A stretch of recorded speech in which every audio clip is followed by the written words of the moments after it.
It is only a novel, or, in short, only some work in which the greatest powers of the mind are displayed, in which the most thorough knowledge of human nature, the happiest delineation of its varieties, the liveliest effusions of wit and humour, are conveyed to the world in the best chosen language.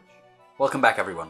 Today we are reviewing a classic novel by Jane Austen, Northanger Abbey. This is the first Jane Austen novel I've ever read, and for those of you who don't know, it is in part a satire of Gothic literature, and that is why I chose it to be the first Jane Austen novel that I wanted to read, because it links to a genre of fiction that I really enjoy. I thought this was a really good novel, and I liked how, even though it was satirising Gothic literature, it did it in a way that was fun, and you can tell that there's clearly elements that she likes about Gothic fiction, and elements that she doesn't, and we'll talk about some of those in the course of this video. Part 1. Summary. Northanger Abbey follows the self-proclaimed heroine in training, Catherine Morland, a 17-year-old girl who has a penchant for Gothic novels, with Anne Radcliffe's Mysteries of Udolpho a personal favourite. Catherine steps away from her parochial background as a clergyman's daughter when she is invited by her wealthy neighbours, the Allens, to Bath to partake in the winter season's balls. Here she meets her love interest, Henry Tilney, the vivacious and flirtatious Isabella, and her boorish brother James, who also takes a fancy to her. After resisting James' attempts to thwart her acquaintance with Henry, Catherine gains an invitation to Henry's father's home, the mysterious and ancient Northanger Abbey. Fascinated by all things Gothic, Catherine accepts, and though the Abbey fails to live up to her Gothic expectations, her love of Gothic fiction causes her to believe in a myriad of dark truths about the Abbey, Henry's father, General Tilney, and the death of his late wife. Part 2. Gothic Satire. So one of the things that Northanger Abbey is known for is its satire of Gothic novels. But although Austen does poke fun at the genre, you can also tell throughout the course of the novel that she has a deep respect for the genre, and also fiction in general. We can see this best in the three principal characters, Catherine, James, and Henry. Catherine and Henry are love interests, are protagonists, both enjoy reading literature. James, on the other hand, does not like reading, and thinks it's a waste of time, essentially. There's definitely a message in this book about the value of literature, and it being something that does actually enrich you, and helps you see things about the world and about people, that if you don't do that, you're somehow disconnected or boorish, like, say, James in the novel. There's actually a really good scene with James in the book, where he is moaning about how literature's so boring, and he says something like, the only writer worth reading is Miss Radcliffe. And just before he says this, he criticises Catherine for reading the Mysteries of Udolpho, which is written by Anne Radcliffe. If there is one target for Austen's sharp wit in this, it's not so much Gothic literature, but it's boorish characters like James, who reject literature as valueless, especially genres of literature like Gothic fiction, which were seen as and also appealed to a more feminine audience back in its heyday. The part of the novel where we really start to get a parody of Gothic literature is when Catherine goes to Northanger Abbey, and she begins to have all of these paranoid fantasies about Henry's father, General Tilney, murdering his late wife, and also various mysterious things going on in the house. She comes up with these theories which, if you've read a lot of Gothic novels and go to a castle, you might get paranoid about. What's interesting about this, though, is that even though some of her fantasies turn out to be not true, especially surrounding General Tilney, spoiler, he doesn't kill his wife, but she actually does get things right at a more fundamental level. From when she first meets General Tilney, she recognises there's something off about his character, and this is something that she realises later on, although it's not as dark and Gothic as she supposed. I like this because it shows that what Austen is doing here is, on the one hand, she's criticising the over-dramatic plot elements of Gothic novels, which often are sort of overblown and ridiculous at times. So she's kind of poking fun at that side of things. But she's also noting that Catherine, by reading these novels about, human beings who are pretty terrible and tyrannical, she's able to pick up on those qualities in other people. So it turns out that the knowledge that she has from these novels does come in useful, just not in the way that she thinks it does. Instead of becoming a heroine of a Gothic novel, she becomes a heroine of real life almost, because the problems that she ends up dealing with are the ones that you deal with in ordinary life, rather than, devils or demons or murders. Catherine is also someone who is pretty much spot on with most of her character assessments of people. She has a very good eye for picking up on whether someone is a good person, a bad person, even if she can't fully articulate all the time, and even if like with Gemma Tilney, she goes too far sometimes. Generally speaking, she does have a good sense of other people. Contrast this with James, who doesn't have any awareness of other people and their character because he's so wrapped up with his own ego and his own self. So overall, I think the Gothic satire is done really well in this book. I like that it takes the mick out of the excesses of the genre, it pokes fun at the absurdities of it, but at the same time it's willing to look at what makes it valuable, what makes it a great genre of fiction. And that to me is the best kind of satire. It's satire that's done with a bit of love for the thing that you're satirizing. Sort of like reminds me almost of maybe something like Terry Pratchett in a very different realm. You can tell that although he's making fun of classic fantasy tropes, he still enjoys the genre and he's having fun with it. Similar sort of thing going on here. I would also say, if you haven't read much Gothic literature, it might be good to read some before you read this. Especially try and read The Mysteries of Udolpho, because I found that having read that book, I was able to get a lot more of the references and humour, especially when Catherine goes to Northanger and she's having all of these delusions about what's going on around her. There are lots of little winks and nods to the book. Some of them are very explicit because the book is in the novel and they talk about it, but it's nice to have that back knowledge, and you can also see more clearly the connections between what Austen is doing here and novels like The Mysteries of Udolpho. I certainly wouldn't say it's necessary for reading the books, but I think it would augment your pleasure if you did, so consider doing that if you haven't. Part 2. Razor-sharp wit. Comedy is a funny thing in that, of all of the different art forms, it's the one that doesn't seem to age as well as some of the others. I find this true of so many comedic pieces of art.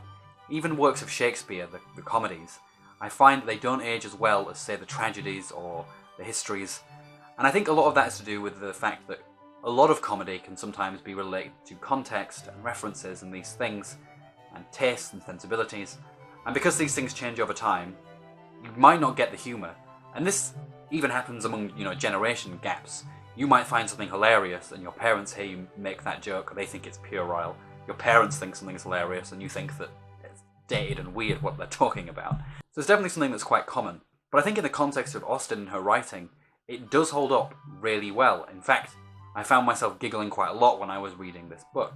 I've already talked about the parodying of Gothic literature, but another thing that Austen does really well in terms of comedy is the characters. My personal favourites are Mrs. Allen, who is the lady that invites Catherine to go to Bath. She's this pretentious, haughty woman who thinks she's way more important and significant than she actually is.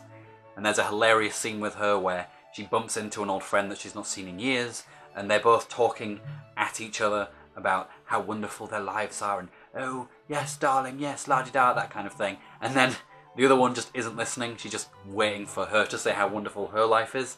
And it's just a really funny scene to watch those two women do that for a while. Another really good character that I like is James. I've already talked a bit about him and that scene with the book, but he is just so ridiculously boorish and annoying, but it's done so well. He's just so funny. And I know people like James in my personal life. I even have some people, friends of mine, who like to crap on literature as a genre because, that it's not important. They'd rather read, serious books on economics or politics where the real knowledge is there. And the fact that that personality trait is something that comes up even in, today's time, I think that's why the comedy ages so well. Because these people, or these archetypes of people, still exist, we can relate to the comedy and the humour because we've seen it ourselves. Part 3. Prose style. Oftentimes when I read literature from the 1800s, the predominant writing style seems to be incredibly verbose, incredibly complex, and sometimes a little bit dry. Surprisingly, I didn't find any of those qualities in Austen's writing style. Yes, it's still an archaic style, so it's not going to be as sharp and quick as maybe some contemporary fiction, but given when it was written, I found the writing style incredibly fresh and breezy and sharp, which really threw me when I was listening to the audiobook. Not only do I think this adds to the comedy of it, because she writes in a conversational prose style, so she can commentate on the things that Catherine's doing or thinking, or the other characters or the situations, but also it acts as a wonderful foil to the Gothic genre which she is satirizing. Because Gothic literature is known for being dramatic and flamboyant, and this is parodying it, it's parodying it with the opposite kind of language. It's light, it's breezy, it's not dense and incredibly verbose.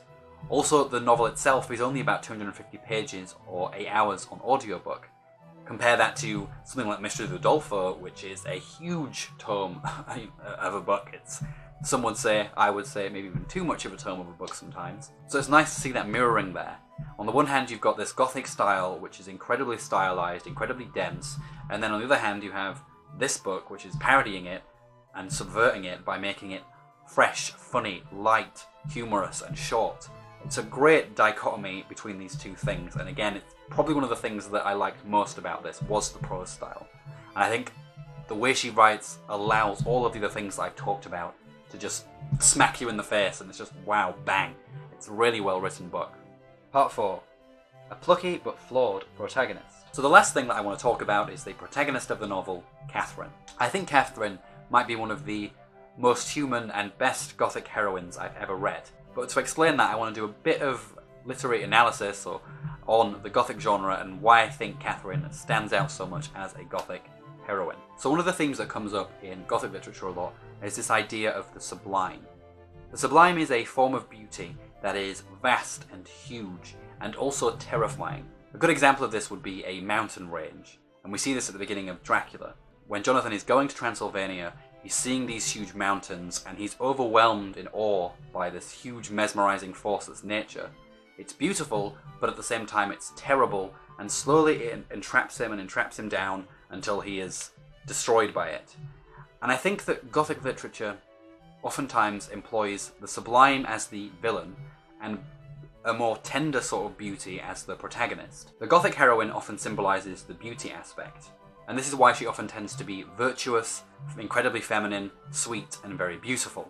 On the other hand, you have the sublime, which is this huge force of nature that is also beautiful but also terrifying because it's so big in comparison to human beings, and this overwhelms the protagonist in the novel. Now, the sublime sometimes features as nature itself, like in the beginning of Dracula, or it manifests in tyrannical male characters like Montoni from The Mysteries of Udolpho, or vampires in things like Dracula, or even the devil in, say, Lewis's The Monk.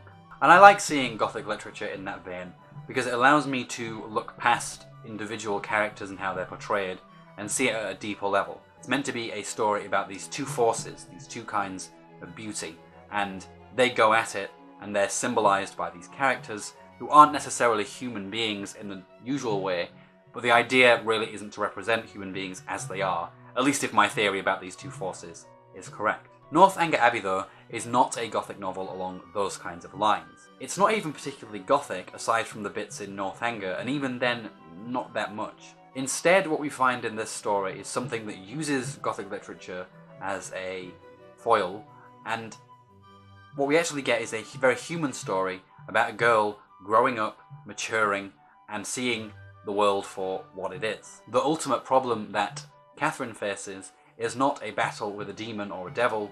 She's not tempted by anyone. She's not imprisoned by an evil person. She just wants to marry someone, and she's not allowed. And that's it. That's the problem that she has to face. And that's a problem that a lot of people had to face in that time, when you couldn't choose your partner for yourself, or at least you could choose them, but your parents could very easily just say, nope, you're not doing that. They're not wealthy enough for you, so you can't have them. I think it's because Austen is grounding her novel in these more human elements that she's able to come with a much more relatable and realistic protagonist like Catherine. Catherine is described, as I said earlier, as a heroine in the making. She's not fully virtuous, although she is somewhat good. She's not incredibly beautiful. She's described as pretty, but also quite tomboyish when she was younger. So she's a very balanced character. She has lots of different elements to her, and we see these shifting throughout the novel as it progresses. Contrast this, say, with Emily, who, while she does have a lot of will, does fit into a bit of a damsel in distress mould.